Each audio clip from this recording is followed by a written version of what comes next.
Now, Deputy President Paul Mashatile says that we must provide children with skills while calling for education to be transformed. Mashatile has addressed nearly 2,000 delegates at the South African Democratic Teachers Union's 10th National Congress.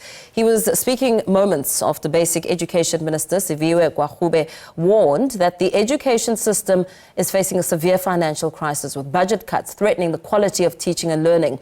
The Deputy President also allayed fears that some Government of National Unity partners want to reverse the gains of workers. I might be wrong, but I have come to an understanding that there are critical issues that concern you as a union, representing teachers and educators in our country. These issues are related to adequate investment in skills that will not only produce globally competitive individuals, but patriotic citizens who will contribute to the growth and development of our country. In this regard, we agree with you. Hence, together over the past 30 years, we have been investing in policies and programs that are aimed at supporting our teaching fraternity, the children and their families. In your capable hands, we have always trusted that you will usher us to global platforms where our youth can display excellence because of your contribution to the skills and capacity of their development. As they go out there to face the world. We thank you, teachers, for that. Right, let's bring in SADTU KZN Secretary Nomarashiya Caluza to speak to us about this. A very good evening to you. Thank you so much for your time. Having listened to Deputy President Paul Mashatile today, what is your reaction as a union as we learn, of course, that there are budget cuts that could potentially leave thousands of teachers without jobs? Good evening to you and to the listeners. You know, we received this address today, and it is comforting to know that the Deputy President, which means the government, is aware of the challenges that are facing schools. But also on the issue of the budget cuts, as we know, it has been there, and it's a national issue that must be resolved at that level. So the interventions that we think our provinces are doing are necessary because it shows that the Department of Education in provinces do prioritize the activity of the classroom, and they understand why it is important to have enough teachers. As you speak about interventions on a provincial level, what exactly is the focus in KwaZulu-Natal?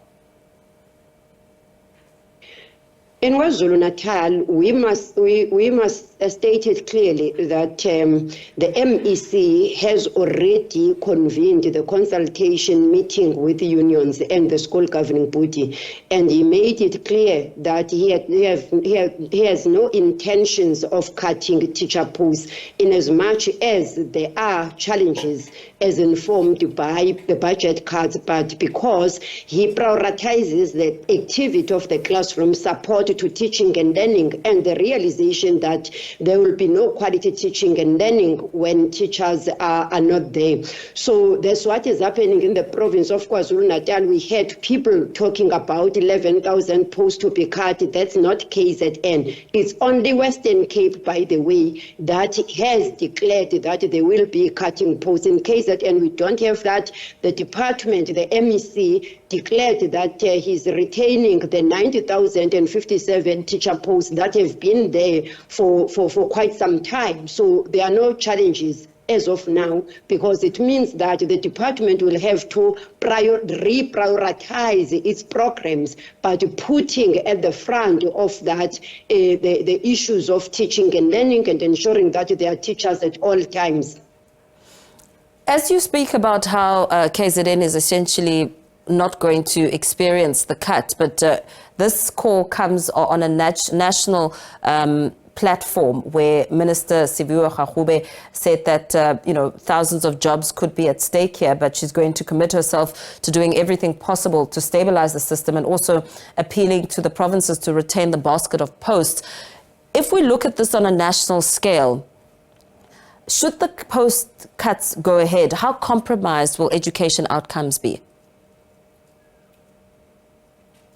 Posts must not be cut. That is why we are shocked by that move of the Western Cape province. What the Minister of Basic Education is doing now, in our view, she is trying to cover up that mess that is created by the DA in the Western Cape government.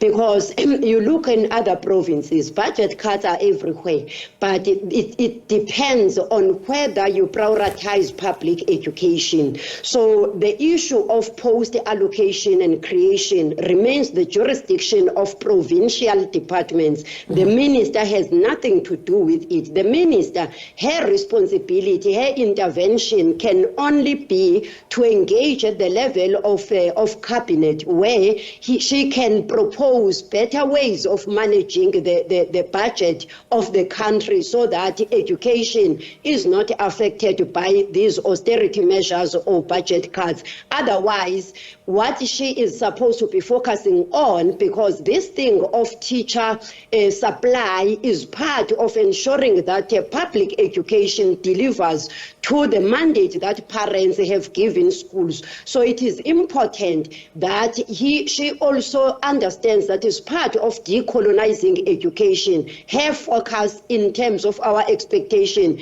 is that she implements the Bella Bill and allow provinces to manage the issues of post-creation. As you listen to some of the pressures and of course express some of your own, what sort of strategies do you think need to be adopted at this stage with this looming threat? Because we heard some of the reasons behind it. What has been cited as slow economic growth, low tax revenue and corruption being blamed for the department's current funding crisis. Yes, it is true that there are those pressures.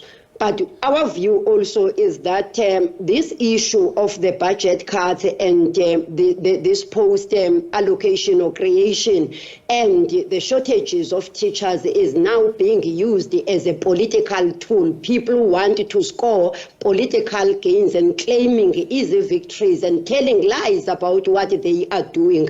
I repeat, it remains the provincial jurisdiction, and what needs to be done is for provinces to reprioritize. And that is why, as the MECs are saying, these 8 other MECs are saying they are not cutting, they are retaining what they have. It means that they have plans of how they are going to ensure that the non-personnel responsibilities, administration and expenditures on personnel and non-personnel, they will be able to manage it, whilst ensuring again that there's support to schools in terms of the textbooks, in terms of safety and everything else. So it's all about reprioritizing your programs, because the budget cuts it's not something that came yesterday. It's not good. We're not celebrating it. We're not excited about it. But what is more important is to understand the core mandate of the department, and that remains the responsibility of the provincial MECs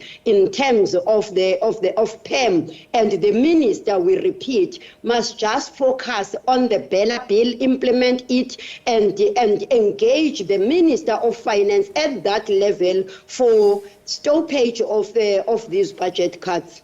Very well. Thank you so much for speaking to us this evening. Rounding down that conversation, SADTU KZN Secretary Nomarashiya Caluza saying that they will not accept any budget cuts and it needs to be urgently addressed, of course, as that is something that could potentially leave thousands of teachers without jobs.